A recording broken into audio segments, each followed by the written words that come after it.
Oh, it's probably, hold on.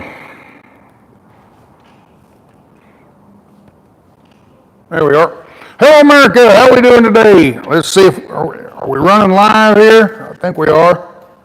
Hey, we got 26 people. All right, we're live. How are we doing today? I got me a new toy. I was out there in Arizona and got to talk to Hobotech, and he had a new, what they call a Quest 3, Meta Quest 3. It's a virtual reality gizmo. And yes, I can see you. It's a goggle system right here, there, and right there. You can see lenses, cameras.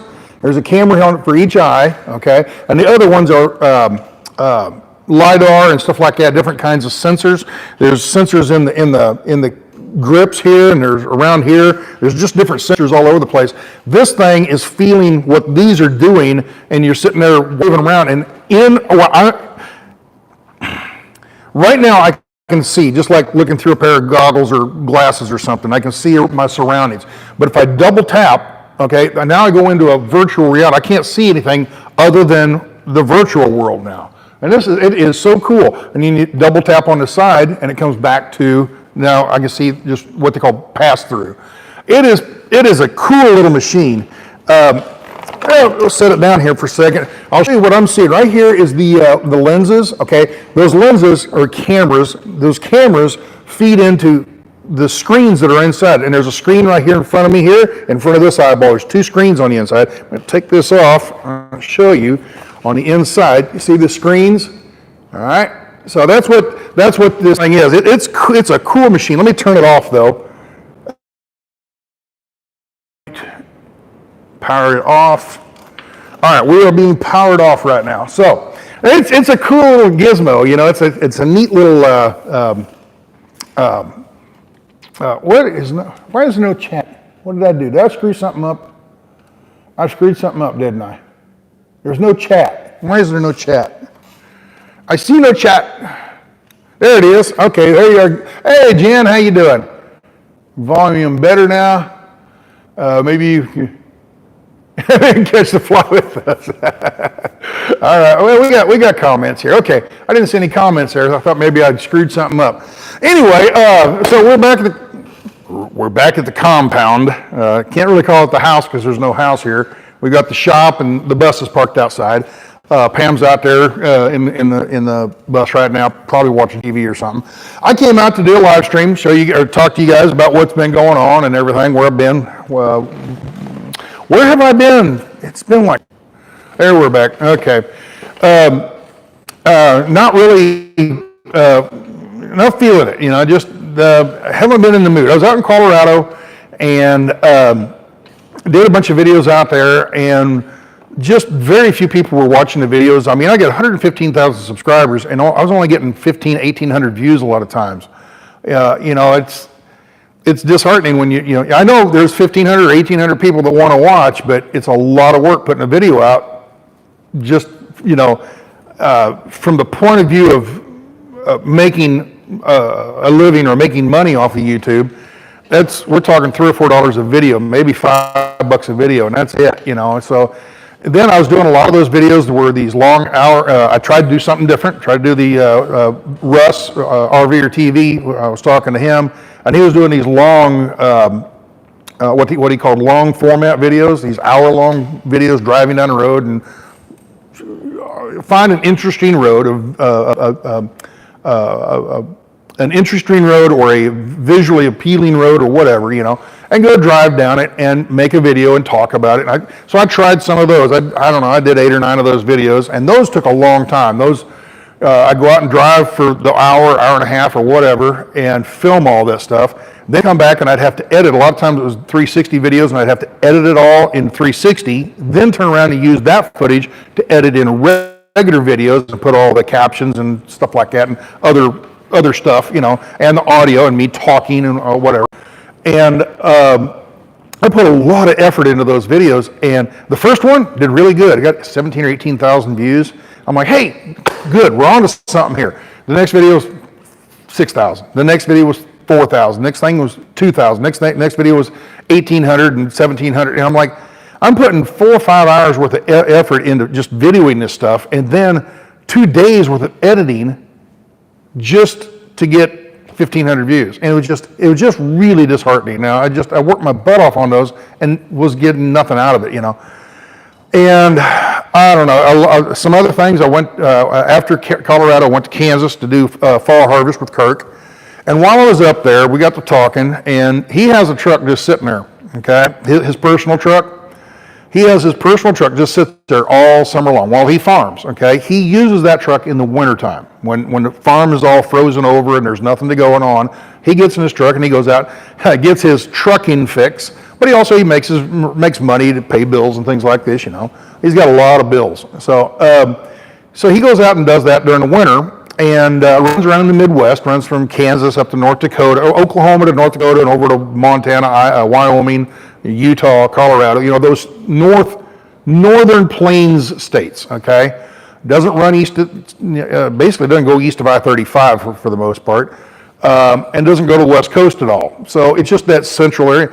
And we were sitting there talking. I said, well, what do you do with this truck all summer long? He just sits here, and he goes, yeah, he just sits here and costs me money, insurance and tags and stuff like that, and permits and whatnot. And I just kind of what if I come up and drove for a couple months during the summer? Oh, that'd be great. Oh, he just lit right up. Yeah, give me a little bit of revenue on the truck and everything. I'm like, okay.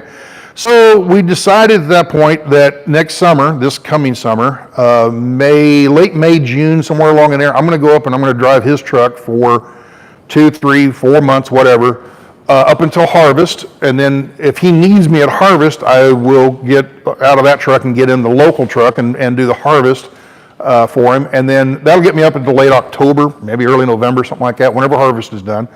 By then it's starting to get cold up there, and come back down here to Texas and spend a little time here in Texas, and then come January, head back out to Quartzsite again like we did. So with that new information, I just kind of realized if you go back to 2017, I started doing these videos for my mom, just for a video for my mom. And welcome back, we missed you, and are you headed West Coast now? No, I really don't ever want to go to California again, unless I'm a tourist to go out there and look around. But anyway, where was I at? I started the YouTube channel in 2017 to put videos up so my mom can see what I do as a trucker, okay? And it grew from there. And next thing you know, I get 20 viewers, subscribers. I'm like, who's subscribing to this, you know? And next thing you know, I get 200 subscribers, then 400, then 1,000, whatever, on up the line.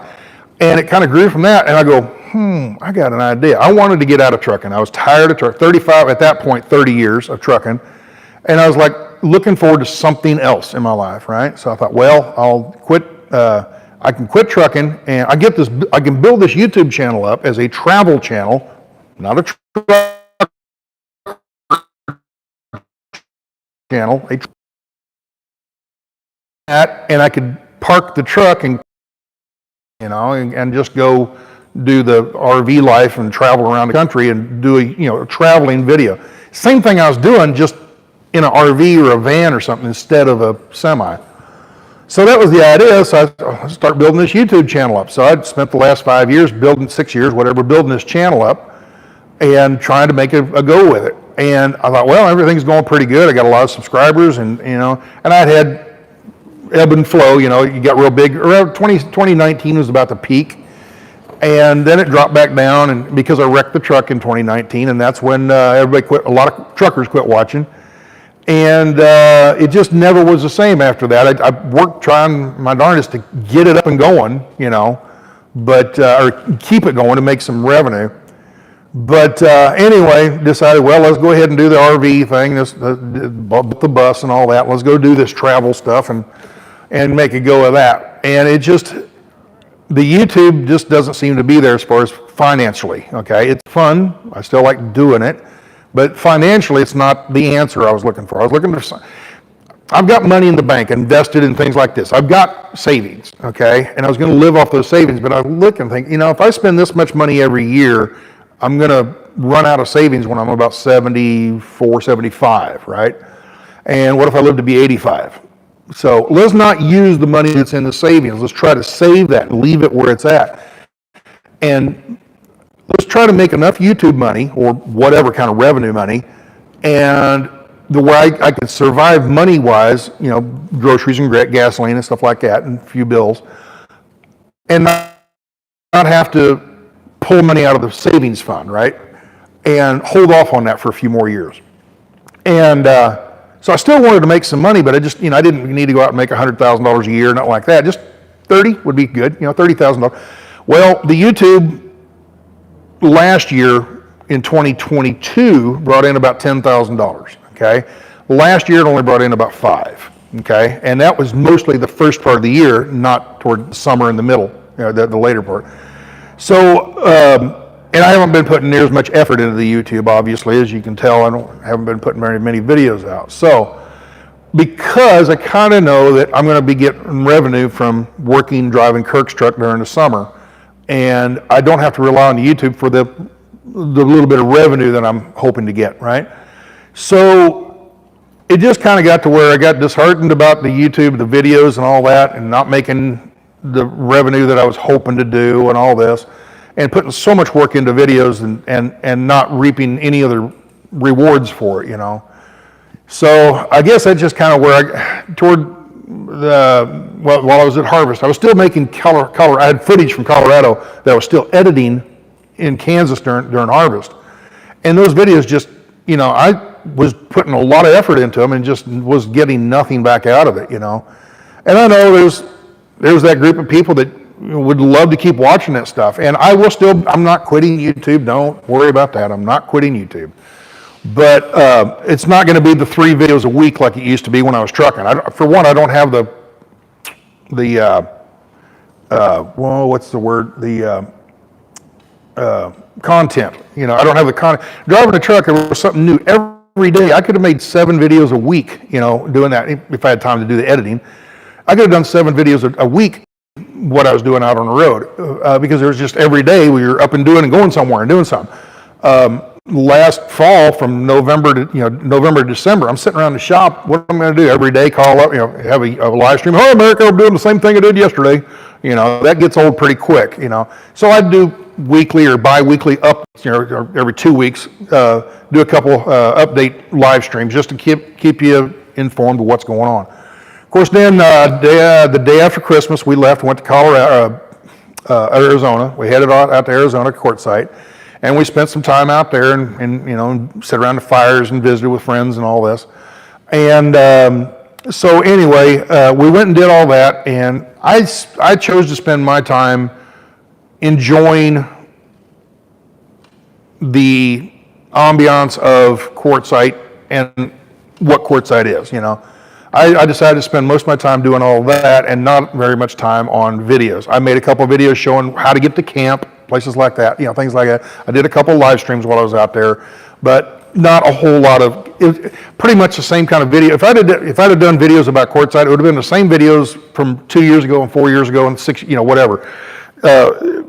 There's only so much going on in quartzsite, you know. And I know there's a lot of people who were probably disappointed I wasn't making a lot of videos about that, but, you know, I apologize for that. I apologize if I'm letting people down on that end. But that's kind of where my mind was about the YouTube and how much work I was putting into it for, you know, you put all this into it and get that little bit back, and it wasn't, it was something I lost interest in for a while. I will be doing videos, don't worry. I will still do videos, but it's going to be when I see something, oh, this is pretty neat, I'm going to do a video about it, right? And now on the way home, when we left quartzsite, we went up to Lake Havasu and watched the fireworks and stuff up there. And then after that, we headed home. It took about a week to get home. We got home a week ago, last Monday. Last Monday is when we got home. And it took a whole week to drive home. So when we left Lake Havasu, we drove over to eastern Arizona and we went down to Tombstone. I could have made a video about that. I chose to spend that time with Pam, okay? Then from there, we went down to Fort Davis and walked around there. I did a video about that 2 years ago, so it would have been a repeat of that. I chose to spend that time with Pam. And then went on down to Alpine, Texas, and spent a couple days driving around down in Big Bend National Park and chose to spend that time with Pam. Sorry, but being selfish there, I guess. But anyway, went ahead from Alpine. We drove home on Sunday, made it almost home. We got just a couple hours west of Fort Worth and decided to park it for the night and then come on home on Monday. So we got home about noon on Monday, 1 o'clock, something like that. And we've been home ever since, running around doing this and that, whatever. Outside, I'll go show you what I've done outside. Yesterday I mowed the yard and kind of getting things cleaned up and trimmed up around here. Want to kind of spruce the place up and clean up this mess behind me and outdoors too. Because I've got on April 8th is the big eclipse, okay? And it's coming right over the top of my property. I mean, it's just, we're almost dead center. And I got to thinking, hey, that'd be a good place for my friends, all those friends out in Quartzsite, people like Eugene, loves this kind of stuff. Hey, Eugene, I think I'm gonna have a little party. I've been planning this for a couple of years now. We're gonna have a little party for all my friends and people that want to stop by. And so when in Quartzsite, sitting around a campfire, I was asking different people, do you want to come to the fire? I mean, you want to come to the eclipse party? Oh yeah, sure. So I don't know, I've got maybe 10 people say they're gonna show up. Hopefully they all show up. But they'll just camp around out here in the parking lot, in the driveway, and in the yard, wherever they want to park, I guess, for the weekend. And then on Monday, have the eclipse, and then Tuesday, I'm kick their butt out. So, but I want it to look nice when they get here, try to clean the place up and mow the yard and everything. Well, we got home, and the cattle have been in the yard area around the shop, and they leave little presents about that big around, about that tall. It was just cluttered full of cow pies out there, and they nibbled the grass down so low that I really didn't need to mow the yard. So what I did is I got a drag. It's a piece of metal that I have. It's a little framework metal, and I drag it behind the mower, and it breaks up the clods of cow manure, and it breaks them up, and it spreads the fertilizer around a little bit better. And we get a couple good rains, and this grass will just pop up and really be beautiful. And I went out by the ditch out by the yard, by the road, and I mowed that all up to give sunlight to the bluebonnets, because in about a month, bluebonnets are going to be everywhere around here. So, I've been doing that. Yesterday I did a lot of that kind of stuff, but so that's what I've been keeping myself busy doing, that type of stuff around here. Also, if there's nothing on TV, I grab this thing and have fun, okay? We want to talk about the MetaQuest real quick. The MetaQuest, okay, Oculus was a company. Basically, it's a video game machine, okay? Take your Xbox, and you take Xbox and you plug it into your TV, and you got a little controller here, and you watch TV making video games. Take that TV screen and put it right there. That's what it is, basically.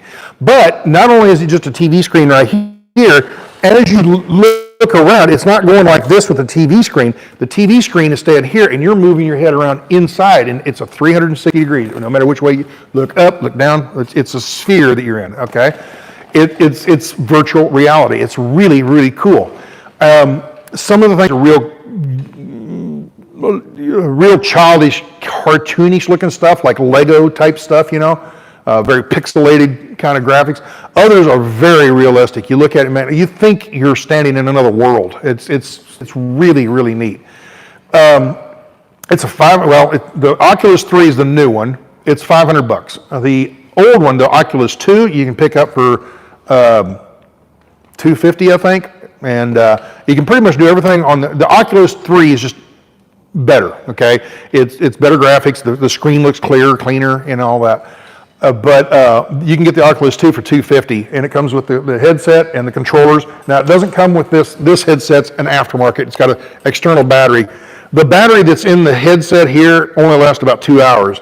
But you plug this into this battery back here, and it'll last like 4 hours, 4 to 5 hours, actually. Depends on which game or what you're doing. Now, with inside that thing, you think it's just video games? No, it's more than that.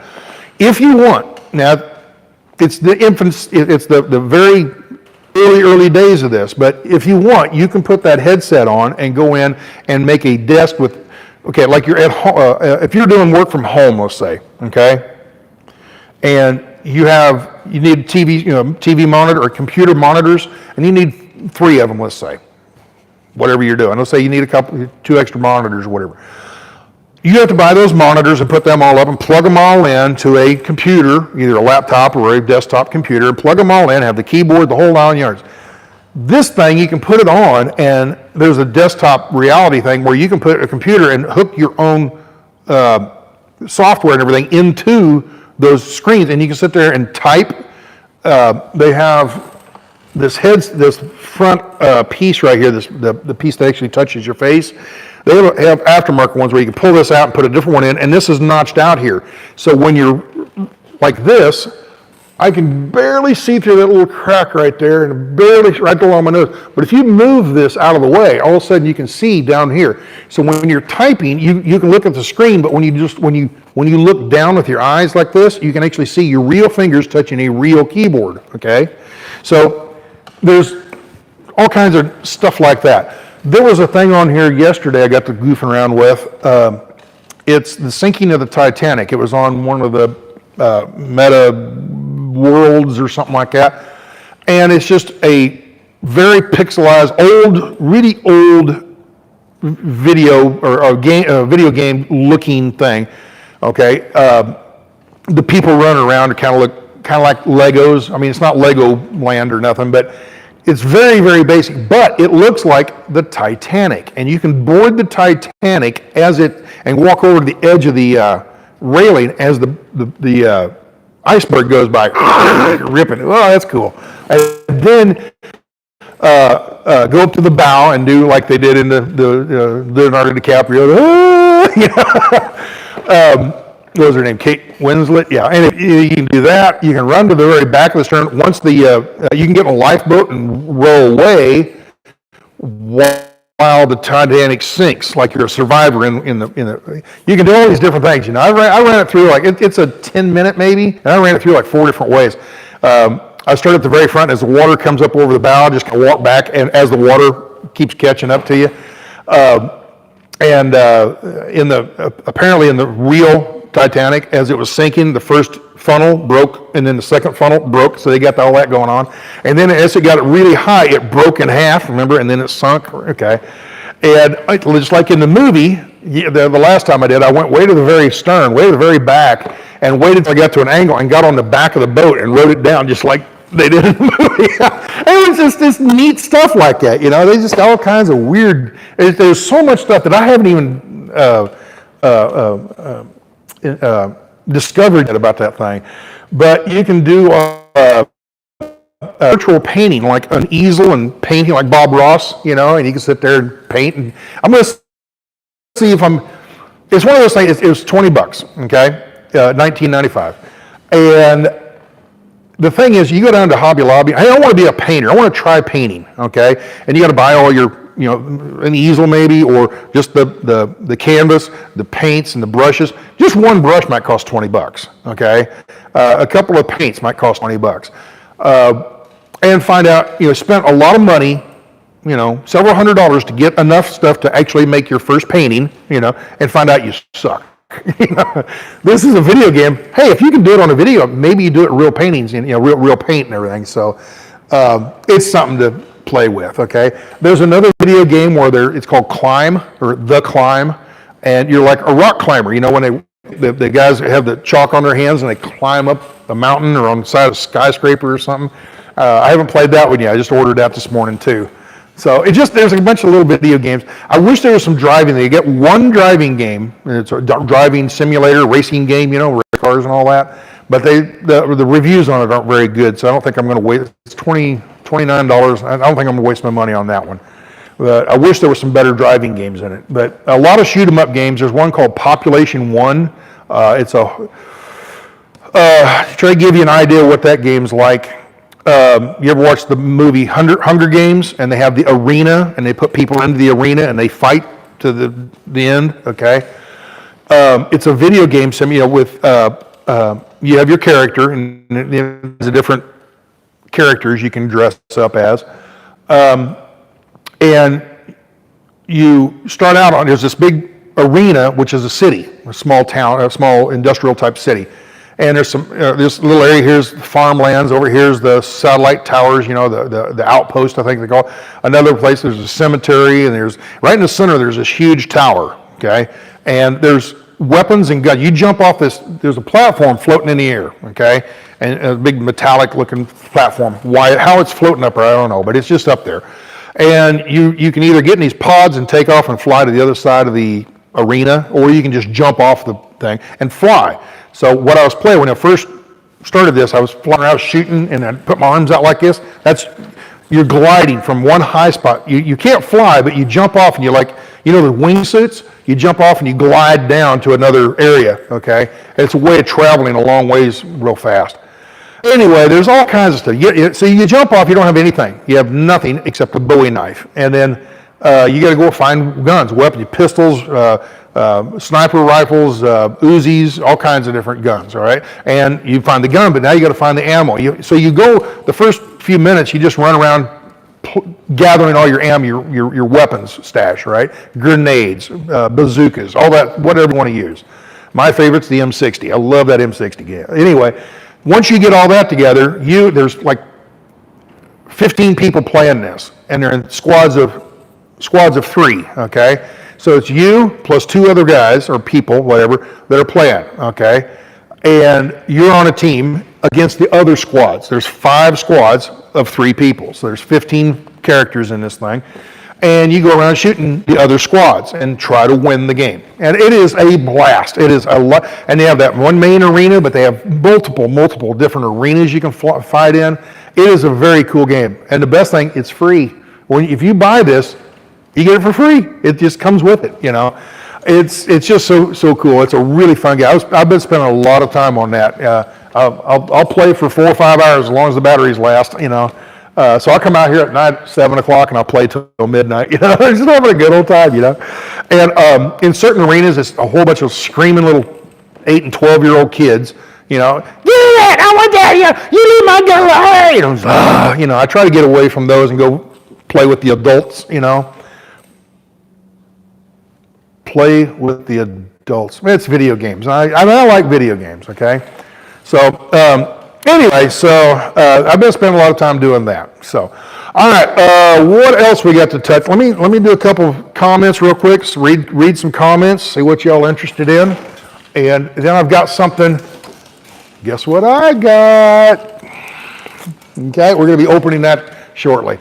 Hello, Loretta. Hi, Sasnak, Pam, and all. What's up? Sounds like Mark Latham would like the flying game. Yep. Mark would love this thing. I think he played it with, before I got this, I think he played Tom. Tom had one. That's what prompted me to go get it. But let's see.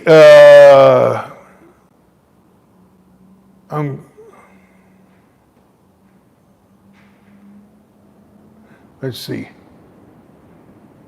Audio is cutting off when I lead towards camera. I don't know why. There's the mic right here. I don't know. Take that stupid thing off, please. It's only stupid to you. It's fun for me, okay? Stan, I'm having too much fun. Go back and hit that like button, please, if you don't. Okay. There you go. Brenda's taking care of me. Go click the like. Hey, actually, 164 people, 148 likes. Very good. I'm very happy with that. Those poor people must have been terrified. I don't know what we're all talking about here. It's called clipping. Oh, you all like the beard? Oh, okay. Basically, it's the mustache filled in the center, you know. There will be a time I will probably clear all this out and go back to the mustache thing. But right now, I'm kind of satisfied with this thing. So let's see here. Why does the sound suck so bad? I don't know. It shouldn't. Let me move this thing down just a little bit. Move it a little further away from my mouth. Is that any better? Oh, anyway. Let's see. Let's go back. Oh, that's what it is. It's too sensitive. That's what it is. Let me see if I can adjust that down. I don't know if I can while it's on. Tell you what, here, let me try this. Let me get the other one out. Put this one away. Let's turn this one off.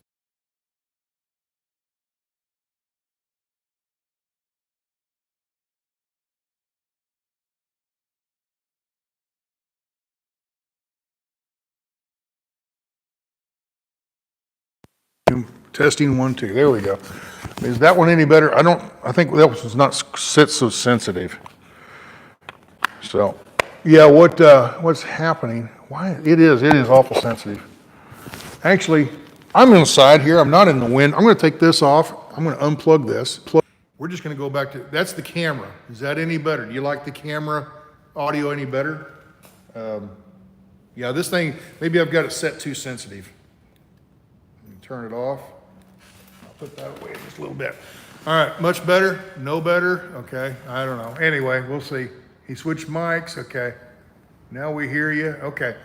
All right, now this is just the camera mic. Everybody talks, I can't hear you because of the camera. So I put that on to make it sound better. And apparently I've got it set too sensitive and it's peaking the audio.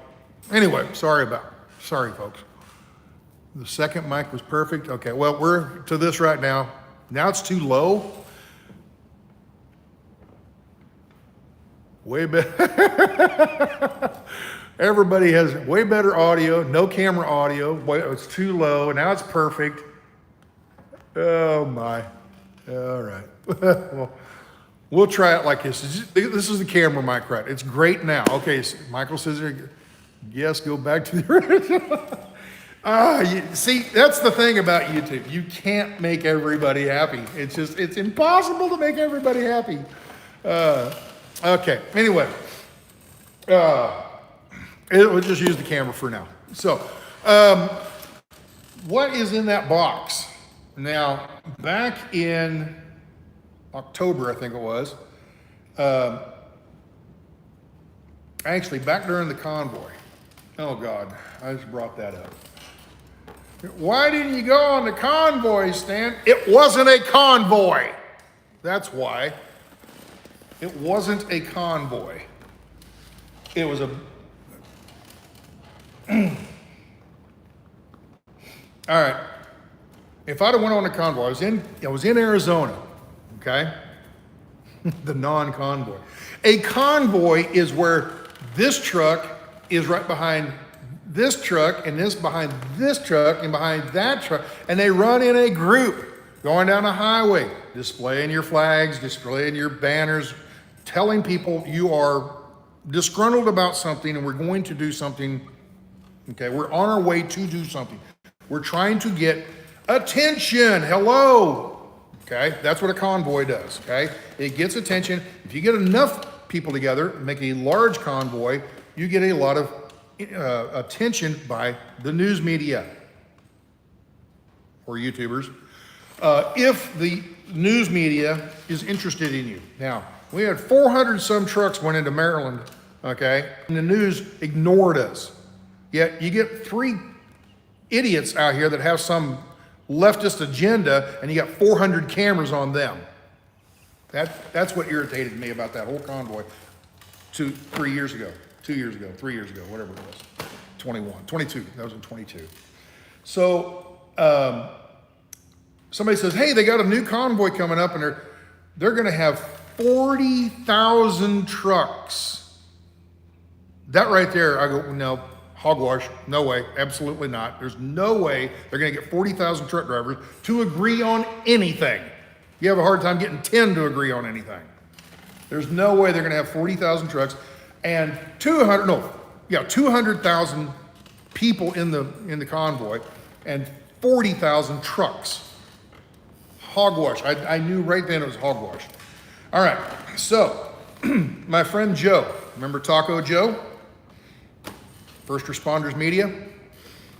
He takes off and goes over there. Him and Oreo Express, they get in a car and they drive. They had a car wreck, crashed the car, totaled it out, got a different car, took off, went on this convoy, drove all the way to Virginia Beach.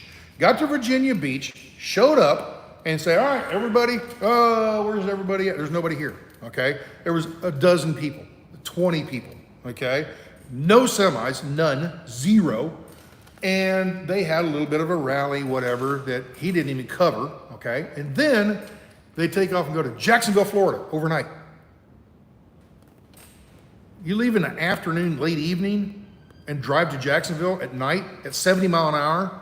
There's a lot of trucks that can't even do 70 mile an hour, okay? Legally, speed-wise, they can't do it either, you know? But they're out there cruising along 70 mile an hour, going down to Jacksonville. They get to Jacksonville, they show up at some little truck stop down there, Love's, I'm pretty sure. They showed up at the truck stop, and there was 20, 25 people, okay? And they had a little rally. The big speaker guy, I can't remember his name anyway, he gets up on the back of a pickup, and he's sitting there telling he's doing his little speech, blah, blah, blah, with, hello, guess who's here? Does his little speech on the bed of a pickup, and there's enough people that are in a noisy truck stop, they can all hear him because there's only 25, 30 people, okay? No megaphone, no speakers, no microphone, nothing. Everybody around him, that's how big this convoy is. All right, so then they leave Jacksonville and drive all the way to Baton Rouge, 700 miles in one day, 70 mile an hour, hauling butt going across there. They're not together as a convoy. They just, hey, here's a meeting here and here's a meeting there the next day. Let's all drive over there.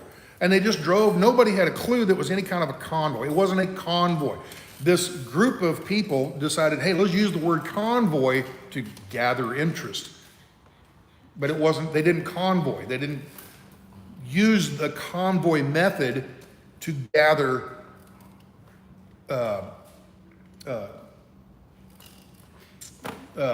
what do you call it? To get their message out, okay? So they show up in Baton Rouge after dark, don't do anything, wake up the next day, the same guy gets up on the back of his pickup, now they got 40 people now, and one semi, two semis, there was actually a Freightliner pulling a gooseneck cargo trailer. It's not a semi, but they had one Peterbilt semi, and that was a good looking truck, really good looking Peterbilt. Anyway, it was a red Peterbilt, and the trailer was all dressed up and everything, had big murals on the side and everything. It was really nice looking rig, I don't know whose it was. And they drive from Baton Rouge over west of Austin to hit somebody's ranch out there, and we're gonna have a big prayer vigil. Okay, I'm all great, prayer vigil. But they had they got there that day, and the next day they're gonna have this big rally, whatever. And a few people showed up. They had 200 or 300 people maybe sitting out in the audience. And Ted Nugent showed up. He didn't show up for the main convoy, but he showed up for this thing. And then Sarah Palin shows up, and she does a speech, and about 30 other people do. There's a day of speeches, okay? Joe got bored and walked away. Well, tomorrow we're heading to the border. We're going to Eagle Pass. No, they didn't go to Eagle Pass. They went to Quinamanawan or something. It's about 30 miles upriver from Eagle Pass. Now, I'm sitting there looking at all the information I could find, which was very little information before the convoy, before they even started doing this, when I first heard about this. And they had a flyer online, their website and everything. And they showed about 5 or 6 guys standing arm in arm. I got my arm around this guy, my right hand's on his right shoulder, his left hand is on my shoulder, and like 5 or 6 guys all lined up. And there's the border wall, and there's a hole in this border wall, and they're standing there lined up. In other words, we're not letting anybody through. That was the impression they gave everybody. We're going to the border, and we're going to stop what's going on, okay? We're going to have 400,000 people, or 200,000, or whatever it was, and 40,000 trucks mob the border down. That's the impression they give everybody, okay? But then they don't even go to Eagle Pass, where all this shit's happening. They don't even go to Eagle Pass. They go upriver about 20 or 30 miles to whatever, Quinlan or something, I can't remember the name of the town, and camped out and had a prayer vigil. Okay, good enough for the prayer vigil, yes, but don't call it a damn convoy. So, they were gonna be in Yuma on February 3rd. We are in Yuma on the 1st and 2nd. Pam and I were both down there. I was actually getting some work done on the bus at a shop. And I'm sitting around, well, I'll stick around and go to this rally wherever it's at, but you couldn't find any information. Nobody knew where it was at. Nobody. All right, so then I do a little bit more research and watch a few more videos of Joe's and whatever, and watched a couple interviews with people and find out, oh, there's another group, not the Texas group, There's another group that's going to start out in San Clemente or something, somewhere out in California, some town out in California. They're going to start up another convoy, and it's going to come east and eventually go to Yuma, okay? And they're going to have a big rally down there. So we're in Yuma. I'm trying to get information about this place. Can't find anything where it's going to be, nothing, okay? Well, there was about a dozen cars or pickups or whatever that left the California or the Texas convoy and headed to Arizona. And on the way, they were going to go through New Mexico and Arizona, picking up more and more people. Never heard another word about them. They were out there somewhere. I just didn't learn anything about them. Then there's going to be this group coming from California coming over to the pizza parlor up there in up by Kingman, Arizona. Can't remember the town there. What is the name of that place? Anyway, they were going to meet up at that pizza parlor where the first convoy started. They were going to stop there, and then they were going to work their way from Kingman down to Yuma. Guess what? They're coming right through Quartzsite. Okay? Can't find any information. I got people in the camp. I got people on YouTube. I got people on Facebook asking me, hey, when's the convoy coming through Quartzsite? I'd like to walk out there and route them on. No idea. Apparently, a few people, few vehicles drove through, but had no idea it was a convoy. It's just traffic, just, you know. And that's my whole spiel on the convoy. They wanted to do this prayer vigil, but they tried to use the word convoy to invoke images of 2 years ago, 3 years ago, of the big convoy going to DC. And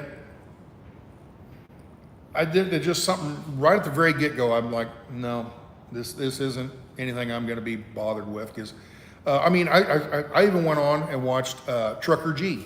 I watched a few of his videos, see what he thought of it. Same kind of attitude, like, what are they doing? You know, it's not a convoy. It's just crazy. And you'll watch Trucker G. I don't want to put words in his mouth. You can watch his videos about that. But it was. So that's why I didn't join the convoy, because there was no convoy to join. Now, why I didn't go to Yuma? Because you couldn't find out where to go. There was no address. Hey, we're going to meet at the state park or the city park, or we're at the Walmart parking lot or something.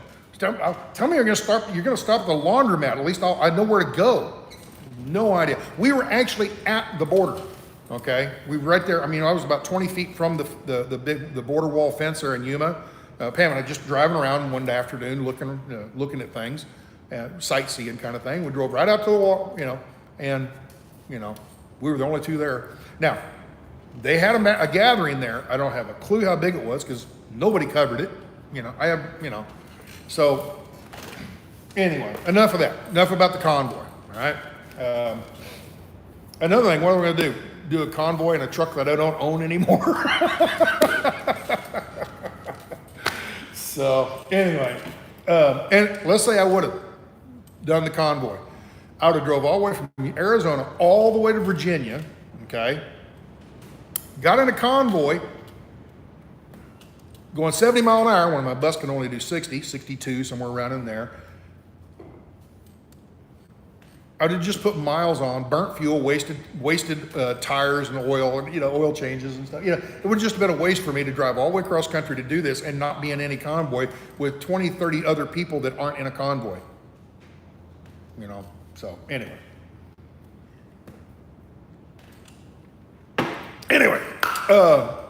On to bigger and better things. Now, back in during the convoy, I hit 100,000 subscribers, okay? 100,000 subscribers, and I went to apply for the plaque, the silver plaque, right? 100,000 subscriber plaque. And I was informed by YouTube that I didn't qualify because I got a strike, okay? I was naughty. During the convoy, we were watching the speeches and everything. Remember old Dr. Lock 'em Up? Lock 'em up! Lock 'em up! I can't remember him. Anyway, Dr. Lock 'em Up. YouTube didn't like the things he was saying, so they flagged every time you put him on, and I got dinged. And because I got a ding, I didn't qualify for the plaque for a whole year. Well, a whole year went by, and then one day I'm like, oh yeah, I forgot all about that plaque. So back in October last year, I applied for it. And in the instructions, it said, we will ship it out between 2 within 2 weeks or 3 months. Whenever they, that's a big window of time. And I thought, well, I don't want to send it to Texas here to the shop because we might not be there, okay? At the time, I was in Kansas doing farming, and Pam was over at Mom's house, and there's nobody here, right? I didn't want to deliver it here. And then if it's 3 months from now, I'm going to be in Arizona. So I got to thinking, I know, we're going to be going through New Mexico. I'll send it to my mom and dad's house. So it got mailed to my mom and dad's house. So here it is. Here's the plaque. It's in its box. We're going to do an unboxing. So let's set this up and move the camera over to the table. We'll sit you up over here. And there's the Convoy flags, if you remember those. Let me put you about right there. Hopefully that'll be good.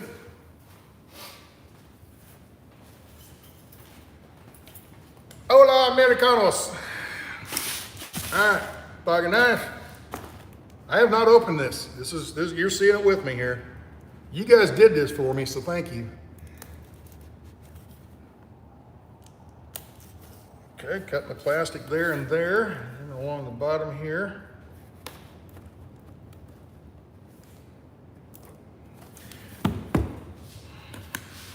I don't want to destroy the box. There we go. Trying to just cut the tape. All right. Angle you down so you can see. Here we go.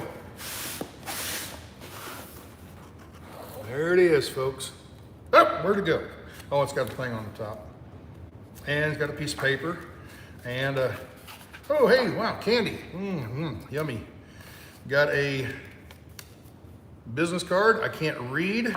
Let me see. I don't know what that says yet, so let me go get my glasses. Let me see what it says. This is a business card of some type.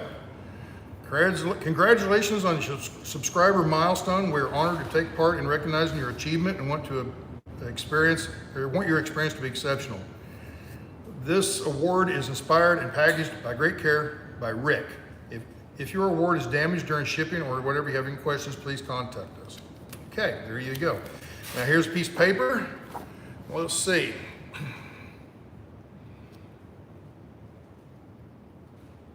Yep, there it is right there. Okay?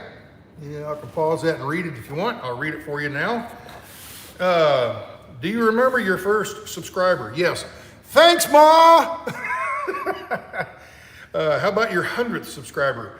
How about your 1,000th subscriber? Chances are you do, and we know you definitely remember your 100,000 subscribers. Your fans may have found you while searching YouTube, learning about you through a friend, or maybe by showing up as a recommended video. No matter how they came to your channel, your audience stayed and their numbers increased because of you and the community you've built. We're proud to honor your impressive milestone of reaching 100,000 subscribers with a Silver Creator Award. Congratulations. We know that you have many more stories to share with the community, and we know that your fans can't wait for you to amaze them even more with your commitment and creativity. So keep creating, keep building. We can't wait to see what you'll do next, and we're here to support you along the way. And who knows, when you reach your 1,000,000th subscriber, yeah, right. We may just write you and ask, do you remember your 100,000 subscriber? There you go. Neil Mohan, YouTube CEO. Very good. And it's signed by it's one of those stamp signatures. All right, so that's that. Let's open this up and check this baby out. And she's sealed. Nope, just a little flap here. And recognize your team, share the community.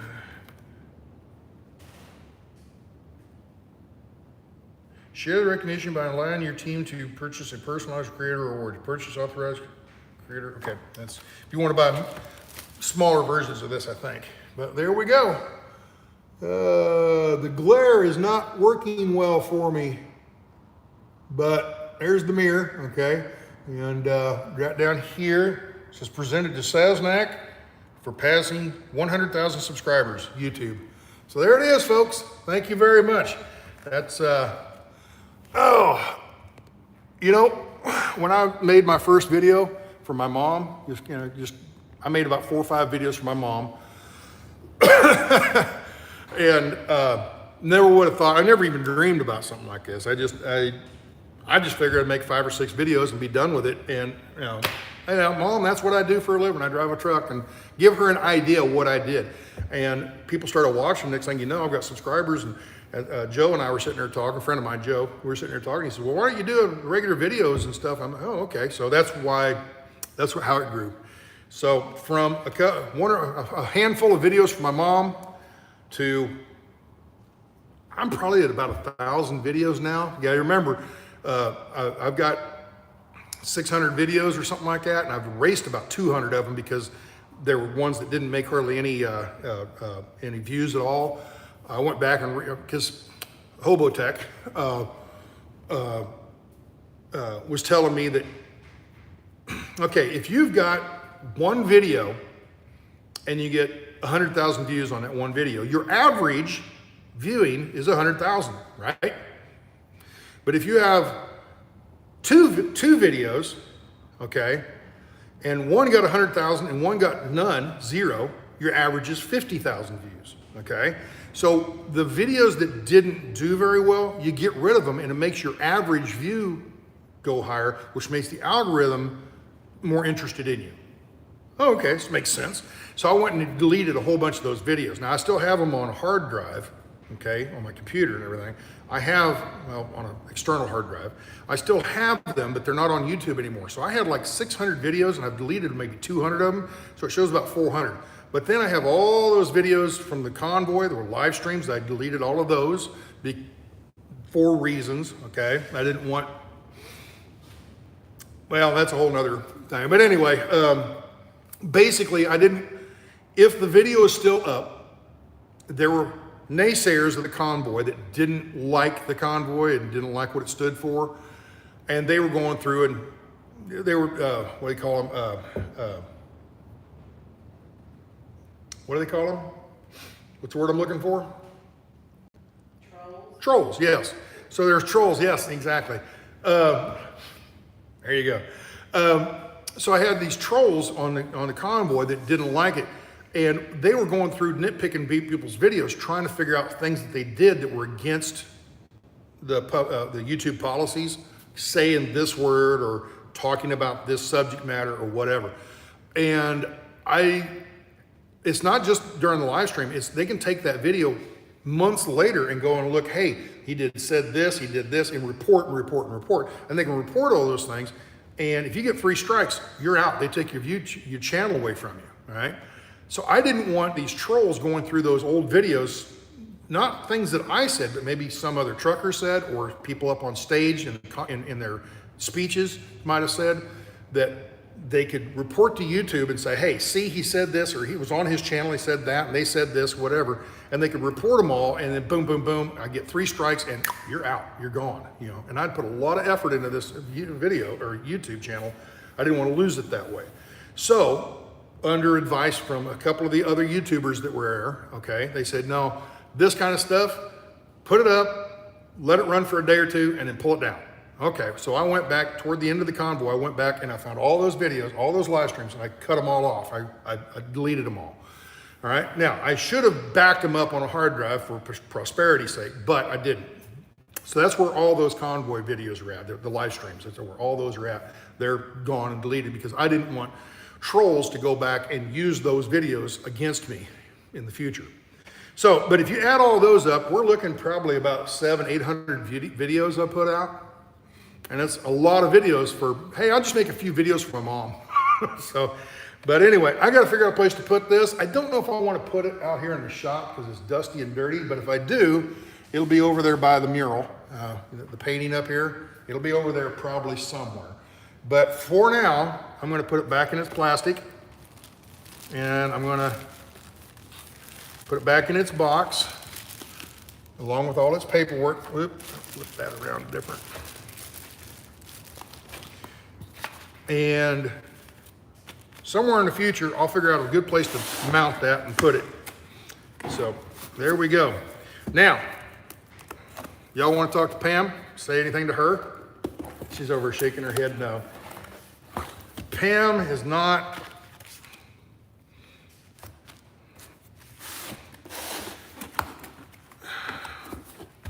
trying to think of, she should pick the right word. Pam is not as interested in being on the camera as some other folks may be. Is that a good way to say it? Exactly. Are you decent enough just to say hi? I can flip it around and say hi to you? Okay, let's flip you around real quick here. There you go. There she is, and there's her children. There's Miss Pam. There's Miss Sadie, and there's Miss Little Shit. Chloe. No, Chloe, that's her name, yeah. So anyway, say hi to Pam. Pam, hi. I did. Okay. All right, so that's about all Pam wants to be on camera. She's sort of okay with it, but then it's not like her. She didn't grow up with the ambition, I want to be on YouTube someday.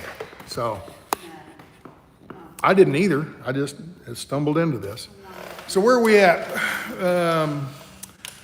Battery, I don't know what the battery is on this thing right now, but we've been on for about an hour. It's 57 minutes. So with that, I think I've run through everything. To all my friends out there in Quartzsite that want to show up, if for some reason I forgot to invite you or whatever, send me a message or call me or whatever, and I'll tell you how to get here. But it's on April 8th. April 8th, the big eclipse, and it's I'm inviting everybody in for Saturday, Sunday, Monday, and then pack up and leave on Tuesday. That kind of thing. Okay.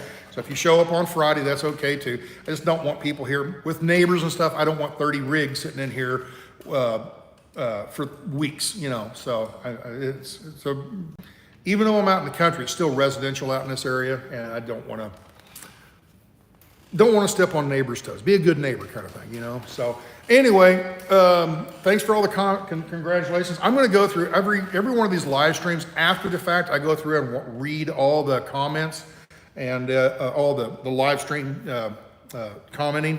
What do you call it? The stream. Okay, I go through and read all of that stuff at a later date, and then this live stream becomes a regular video, and you have comments, just normal comments. I read all those too.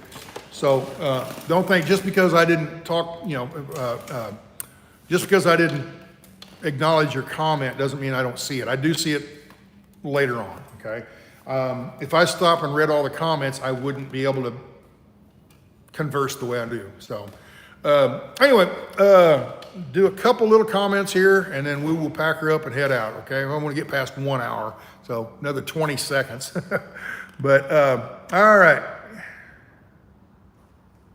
yeah. Jeff Ross Family Adventures, and it shouldn't stop you unless you do something really wrong against the rules. Right, I understand. Everything that goes on, there were so many of those live stream videos on the Convoy. It would have took me months to go through them all and make sure there was nothing on them. So I went ahead and deleted them. And there's a few of them, especially ones when we were just trucking and stuff. I should have left those on, and when we're coming through towns and all the that I should have left that kind of stuff on there. Some of the speeches, that kind of stuff, that's what I wanted to get rid of, and I just went ahead and deleted them all. Okay, just don't give your enemies, the trolls, don't give them ammunition to work against you. Okay, so anything else? Oh, I was going to read comments here. Great to see you again. Okay, thank you, Michael Scissorhands. Jan, you're welcome to come. I think you sent me a message say you were going to be busy. Jan, she become Miss Clumsy this year or last year. She broke her toe and her finger. Now, hi, Bubba and Kat. Hey, Bubba, you guys are welcome too if you want to show up. I think I invited you. I can't remember.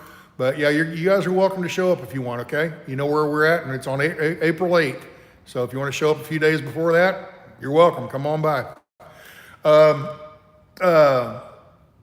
Let's see. I could have downloaded all those live streams to my computer. You know how many hours that was? I mean, there was days where I had 10-hour videos, 10-hour live streams. Can you imagine trying to download all that stuff? So I should have saved a few of them, yes. Or actually what I should have done is took them off of YouTube, but left them on there and not deleted them. I should have just made them not open to the public. And then I could have went through later on and opened them back up. Because I've actually had people send me emails asking me, hey, I was on the side of the road when you guys drew by on the convoy. I'd like to see, me and my family waving at you as we drove by, and we can't find that video. Well, it's been deleted, that's why. So, tell it was nice to meet you and Pam at the Q. Oh, thank you, bet. Nice to meet you too. Tell it. Not sure who that is. But anyway, I missed the live streams in the desert. Okay, live streams around the campfire. When it's a party situation and there's 30 or 40 people hanging out and, and music and blah, blah, blah, and we're having a good time, and like Tom used to do, that's one thing. And everybody, hey, we're on camera. We didn't have that. Our get-togethers aren't these big 30, 40 people parties anymore. They are 4, 6, 8, 10 people sitting around a campfire, and they're having conversations. And some people, like Pam, doesn't like to be, not her, but I'm just saying there are people that don't tend to like to be on camera. And people act different when they're on, they know there's a camera involved. If there's a camera over there, they don't talk about this conversation or that, and I don't want to put those people, I didn't want to make my friends around the campfire feel at ill ease, put it that way. There's a few people that you're like, oh man, you gonna do those live streams, and I'm like, well, probably not, because I know there's a few people that, man, I really don't want to be on camera. It's not like they're running from the law or nothing. It's just some people don't like a camera stuck in their face.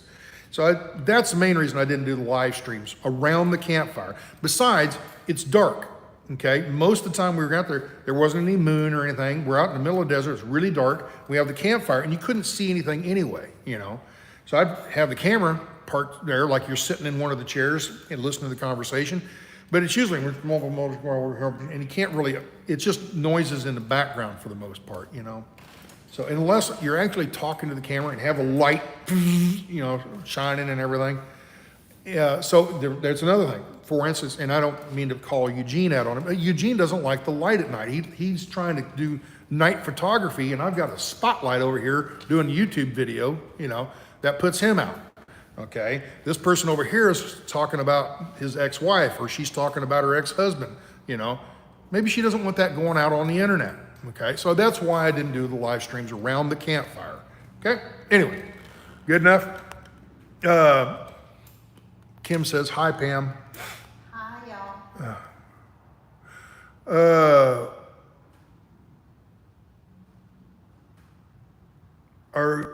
Are officially retired or going to part-time work. I saw a huge banner on some house on the other day that said officially retired. Frank, I don't know if you're talking about me. I am trying to retire. I considered myself officially retired from trucking, yet this summer I'm going to go up and drive for Kirk. So what do you do, And the thing is, I can make enough money. Okay, Stan, go do the work camping. Go do a campground host somewhere. That they make this much money. Really, they make that much money. They have a place to camp and they make pennies. Okay, very, very little money. Okay, I can go up and work driving a truck for Kirk 1 week and make what they make the whole season being a campground host. Okay, campground hosts for what? So campground hosts, for the most part, they are a campground host. So they have a place to park their camper, hookups and electricity and sewer and all that. So they have a place to camp throughout the summer that won't cost them anything. It saves them. They don't make money, they just fail to spend money, okay? And I'm not interested in any of that kind of stuff. And do other kind of odd job type, the work camping kind of things, the work camping style jobs. Brian, Adventure Van Man, he goes up to Alaska and does the salmon fishing. He goes up there and works for 2 months doing what he's doing up there in salmon fishing, and I can make that in about 2 or 3 weeks, okay? driving a truck because I know how to drive a truck and I'm good at that and I make good money doing that. So I would rather spend a couple, 3 months driving a truck and make enough money or as much money if I spent 8 months doing those work camping type jobs, okay? So to me, it just makes a lot more sense to go do the trucking thing for a few months for a friend of mine, okay? That would just tickle to death. Hey, you're gonna come drive a truck for me. Cool, you know? So anyway, with that, you guys never saw it because it's a truck I had. I had a 2015 Kenworth. I had a 2015 Kenworth W900. It was blue with a white, what they call a Seminole paint job. If you're a trucker, you know anything about trucks, you know what that is. Okay? It was the last truck I drove before the Burgundy truck. Then I started YouTube. So it was my California truck. It was the truck I drove to California every week. Okay? I bought it in 2015 and then I sold it in the mid 2016. So I had about a year and a half and I sold it to a friend of mine, Mark, a different Mark than the one you guys know. I sold it to a friend of mine, Mark. He's a local here in Dallas area. And he called me today wanting to know if I was interested in buying, or if I knew anybody that was interested in buying that old truck. It's a 2015 Kenworth W900 blue mid-roof or flat top, what they call an aero cab flat top, okay? It has a 280 wheelbase, 280 inch wheelbase. It was recently overhauled about a year ago.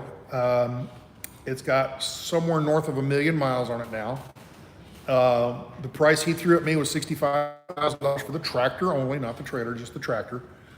And if one of you truck drivers, the three remaining truck drivers that watch this video or that watch this channel, if any of you guys are interested in a truck, it's for sale, okay? And you can have the old Sasnak truck, well, the pre-Sasnak truck. That's before it was.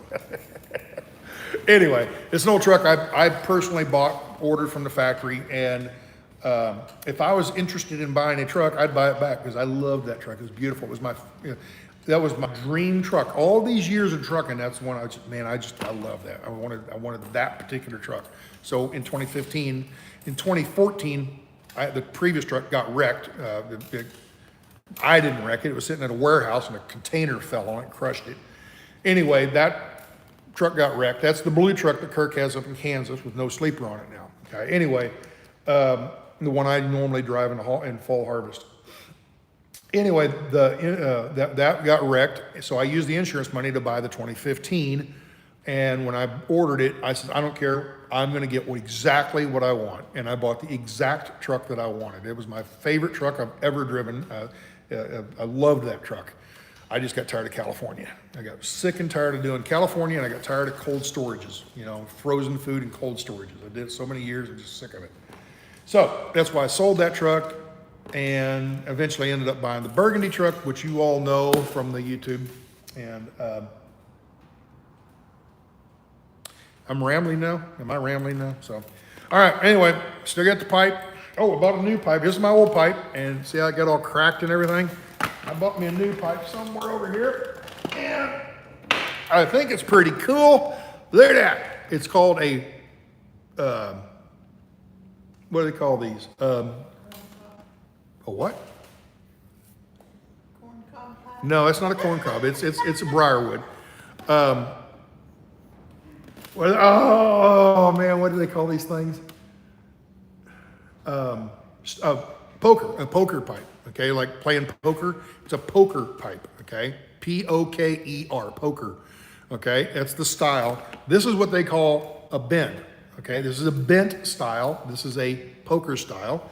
Okay, what makes it a poker style is the very cylindrical chamber and the 90-degree coming straight out from the side. That's a poker. Okay, it's a big, heavy. The problem with it is look how small it is in comparison. That's side by side, so you're the same distance from the camera.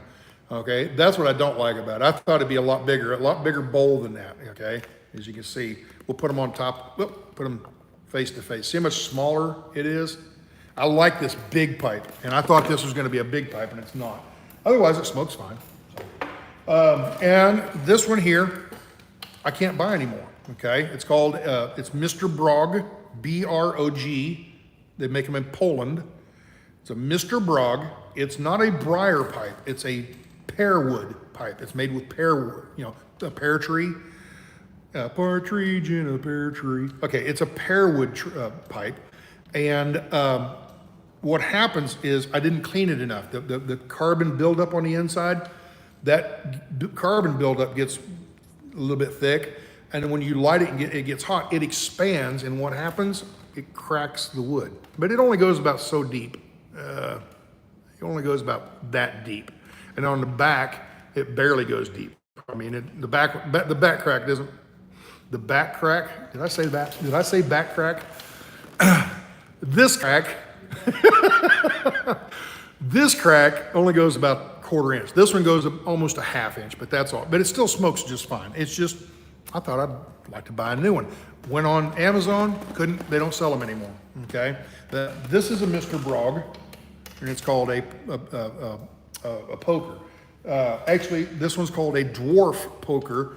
That's probably why it's small. I didn't notice that until I got it, and I got to look at. Oh, it says dwarf. It's a dwarf poker. This is a dwarf. A regular poker would be a bigger bowl than like this one here. The other thing I like about this, see how thick the walls are right here. See how thick those walls are. When you have a smaller pipe, smaller than this one, this one has fairly thick walls too. And I don't notice this one getting that hot, but when you're smoking it, it gets hot, and the wood gets so hot you can't hardly hold on to it. It gets really, really hot. So the thicker one, it's more of an insulation, so it's more comfortable in the hand. This one still gets warm, but not hot. Okay. And with that, it's 2:30 almost. The race is going to start in about 15 minutes. So Las Vegas NASCAR race is going to start in about 15 minutes. So I am going to sign off. And Pam, you got any words of wisdom for him? Say something smart. Something smart. Okay, there you go. Just what are you gonna do with her? What are you gonna do? Anyway, all right. So I'm gonna. Whoa, what did we happen here? We fell. I'm gonna sign off. I'm gonna go watch the race, and y'all be good. Don't know the next video. Probably in a couple, 3 weeks, I'll do another live stream probably. I definitely will be doing some live streams on the April 8th for the eclipse. Not of the eclipse probably, but just sitting around barbecuing some stuff and hanging around with some friends, and we'll maybe sit around and just chit chat and maybe interview some of my friends. Hey, you're my friend. Why are you my friend? You know, where do we meet? How do we get to know each other? That maybe some of that kind of stuff. One other thing. This is gonna be the last thing. This is it. This is the last thing. 4 years ago, 5 years ago. Oh, shut up! I know. This is the third last thing. Are you laughing at me or with me? At you. Yeah. Okay. At me. Okay. All right. Anyway, now I forgot what I was gonna say. Oh, you see this right here? You see that? Oh, that. Remember years ago, I was 280 pounds and I went on that fasting diet and I lost 64 pounds, I think, or 63 pounds, something like that. Got all the way down to 224 pounds.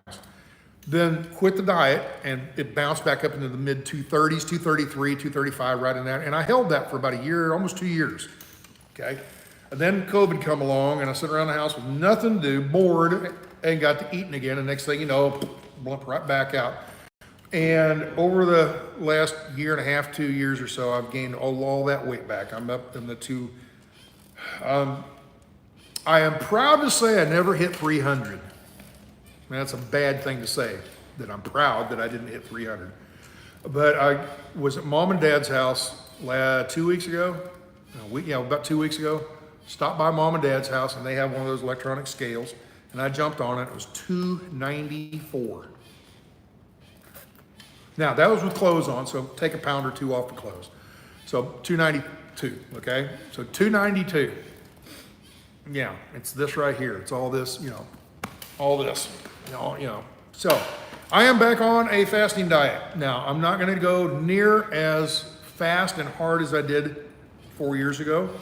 I lost 63 pounds in 3.5 months or something like that. I was doing 4 and 5 day fasts. that kind of thing. I'm going to do a very regimented, hopefully, I'm going to try really, really hard to do a very regimented 2-day fast and eat on the 3rd day. So every 3rd day, eat normal, maybe not 3 full meals, but just eat a regular meal. And the other day, let's see, what is today, Sunday? So Friday was an eat day, okay? I didn't eat Sunday last week. Sunday and Monday were fasting. I ate on Tuesday. Wednesday and Thursday were fasting. I ate on Friday, okay? So on Friday, for example, I got up and she had a couple of these little mini bagels. I ate 2 mini bagels with a strawberry, is that cream cheese? Strawberry cream cheese spread. Ate that for breakfast.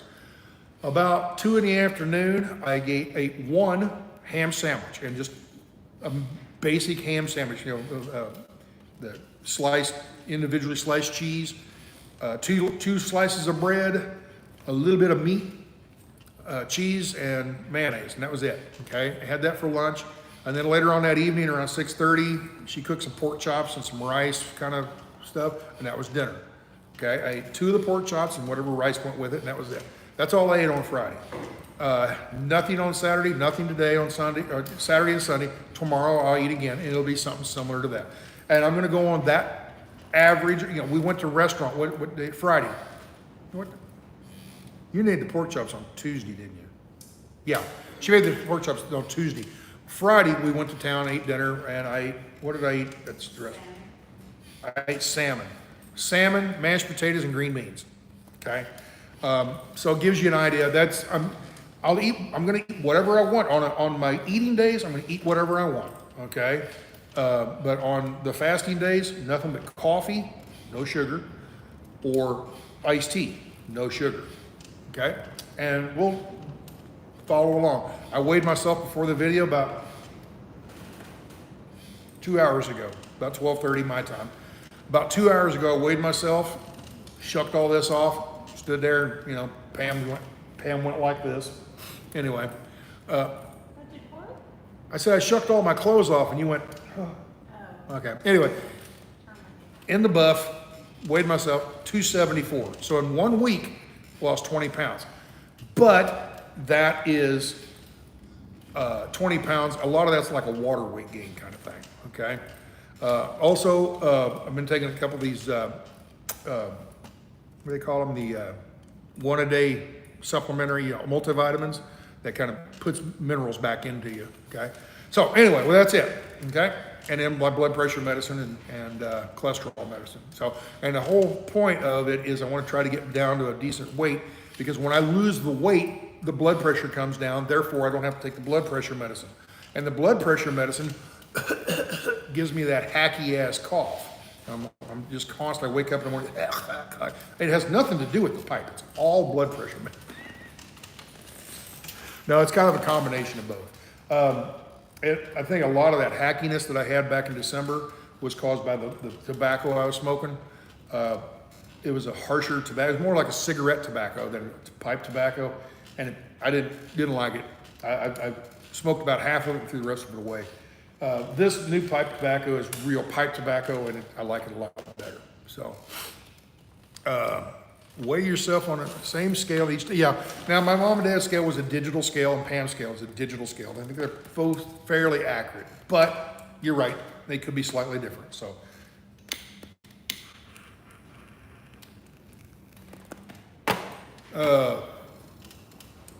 What else? Is there anything else? Because I said the weight thing, that was gonna be the last thing, right? I don't know what you were gonna say. Bubba says the race is on. Huh? Bubba says the race is on. Oh, Bubba says the race is on. Bubba, I gotta go. Oh, Bubba says the race is on. All right, y'all be good. I'm gonna run into the bus and watch the race. I can't watch it out here in the shop, which I'd like to, because it's on fire. Oh, one more thing. All right, we share some of our different bills and stuff and everything. I spend the money for the Starlink, okay, and Pam spends the money for the internet TV, okay, and she had Hulu for the longest time. What do you have originally at the house? You had no net. Oh, it was AT&T Uverse, which is great. Very expensive though. YouTube, if you have AT&T internet at home and go to the Uverse, it is really, really good. But it's very. What were you spending toward the end of that? $200, $300, $250 For Evos? for Uverse with the internet. It was getting close to 200. Yeah, it was about $200. So she heard girls at work were telling her about this thing called, not Hulu. What was the one before that? When you left Uverse? Sling? No. PlayStation, was it? But anyway, it was one of those internet deals. She did this one, did that one, and eventually got to noticing, especially in the bus. I don't know why. I think it was more the TV problem than it was the. But it was constantly, what do you call it? Freezing up, and just freezing up. You had to reboot the whole damn thing, or you could change channels, and it didn't want to work. It was having a hell of a time. And then on top of that, hey, our system's not working worth a damn. Let's go from $80 to $120 a month. So Pam was like, hey, they're raising it for $30 and it's not working very good. So she started looking around and found another one called Sling TV. You've ever heard of Sling TV? It's been advertised on TV. Remember, hey, we're slingers. You're what? No, slingers, not swingers. Okay. Anyway, you remember those commercials? What? This Sling TV, and people were like, what, you're slingers? Oh, no, slingers, not swingers, Anyway, that was their advertising campaign a couple years ago. Anyway, she switched over to Sling TV. Now, the good and the bad. The good, or the bad. The bad is Hulu had all the channels. It had Fox, NBC, CBS, ABC, had all the four major networks. Didn't have PBS because none of them have PBS. If you want PBS, you got to get it on regular broadcast TV. And then all the Discovery and the HBOs and, my favorite one was the Smithsonian Channel, that kind of stuff. It had all these different channels. I don't know, 200 channels or something like that. And out of those 200 channels, there was about 40 of them that I like to watch, okay? And a lot of times, 40 channels, you can find anything. There's nothing worth watching. That's the hell of modern TV, so. Anyway, that was the good thing about Hulu is it had the network so you could watch the football games or the NASCAR or things like that, right? It had Fox, but it had Fox Sports 1, it had Fox Sports 2, it had, those things. So if NASCAR was on Fox, you could watch it. If it was on Fox Sport 1, it was, let's say it's not as big of a race, so they don't put it on the main network, they put it on the sport version. But you can watch it all on Hulu, okay? Sling doesn't have any of the networks. It doesn't have any of the networks. This is what you're going to like about this. It doesn't have any of the damn networks, except for the NASCAR. I want to watch the NASCAR. But if they don't have any of the networks, okay, but they have really good other stuff, okay? For instance, they have one channel devoted to nothing but Johnny Carson and The Tonight Show. And to go back and watch the 70s and 80s when Johnny Carson was in charge of The Tonight Show and watch that, how that was just good quality entertainment. I loved it. Okay, the Carol Burnett channel. The whole channel is nothing but Carol Burnett. And the thing is, in these channels, they'll show the TV show, but in between, like during the commercials or in breaks and stuff, they'll have interviews with people that are like Carol Burnett or Tim Conway, and after the show was over and they were sitting there talking, it's all interview type stuff. It's all nothing but Carol Burnett on that channel. All nothing but Johnny Carson on that other channel. They'll have stuff from Johnny Carson that's not the Tonight Show. It's his stuff before the Tonight Show, like when he was a kind of a reporter, interviewer, reporter, so to say. Anyway, they have tons of documentary channels. War and Combat, Combat and Warfare is one of the channels. They just tons of really good programming. But the number one best channel on Sling TV, the number one best channel. Pam, can you tell them what the best channel is on Sling TV? Can you tell them the very number one I just discovered about a week ago? I have no idea. Let me talk to you married guys. Red green. Red green. There's a red green channel. It's nothing but red green show. I love it. I've been just what do you call it? Just when you watch a whole bunch of, what do they call that? When you watch a whole bunch of channels or shows? You watch a whole bunch of Breaking Bad. Reruns? No, when you watch a whole bunch of them in one day. No, binging. I've been binging on red green. Let me tell you about. Let me talk to you, married guys. Yeah, we're all in it together. Yeah, if wife doesn't find you handsome, she ought to find you handy. All these little. I'm a man, and I can change, I guess, if I have to. And if you've never watched the Red Green Show, look it up on YouTube. He's got several of them on YouTube. It's a great show. It was out of Canada back in the 90s, I think, is when they had it. And it was a great show. The guy's name is something Smith is the actor. But anyway, the character's name is Red Green. His last name is Green, his first name is Red. Red Green Show. And he has red and green suspenders. He's my idol. He tops Al Bundy and Homer Simpson. You know, Red Green he's the guy. So anyway, quality Canadian programming. You bet, right, Don. With that, I'm going to sign off. See y'all later. Oh, another thing with the Sling TV is the Hulu, because it had local programming, your local NBC channel or whatever. When you moved out, when we left Dallas, we lost that, and you can only change your address like 4 times in a year, in a 12-month period. So traveling, it doesn't work. But with Sling, because they don't have the network programming, move anywhere you want to, it still works all the time. So that's one of the great things. The 2 best things about Sling TV is the programming and the not programming. The programming they don't have, the networks, you know. Battle of the Network, no, not Battle, I'm dating myself there.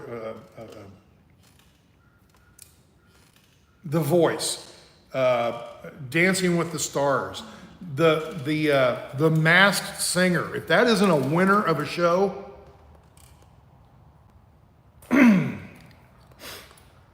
The Masked Singer, the worst program they've ever put on TV. I can't think of anything worse than that. Can you think of a worse channel or show? I can't think of anything worse than The Masked Singer. That is the worst show ever put on TV. So anyway, and that's including MSNBC.